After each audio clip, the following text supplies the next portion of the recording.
My dear brothers and sisters, in the first reading we heard what we know already, the very foundation of our Christian life, which is God loved us first. If that is so, our response will be, we should love God.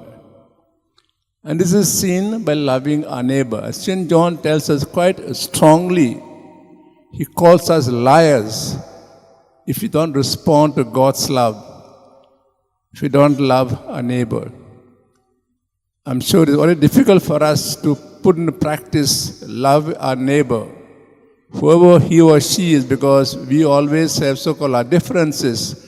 And to pray for them and to love them is at times very, very difficult. And John says, if I proclaim I love God, and I try to show this in my religious life, in my practical life, I don't do this, he says, we are liars.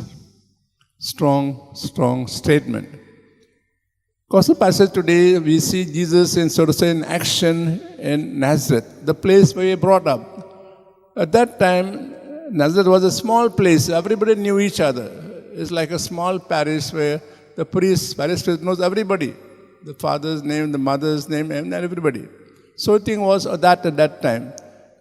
A place where, when you go even now to visit, it's a small place.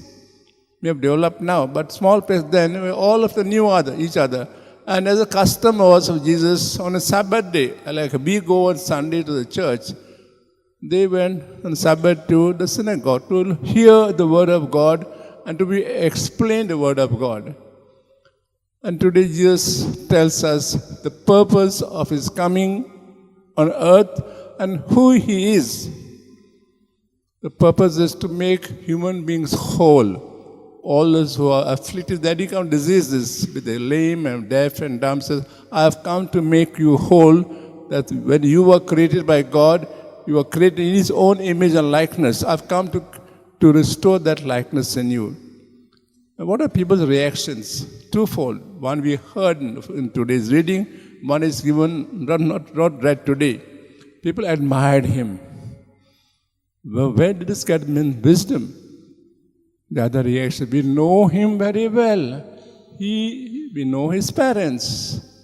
We know his mother, we know his father, cousins. So there's two reactions. One to admire, and one is question mark. From where did he get this wisdom?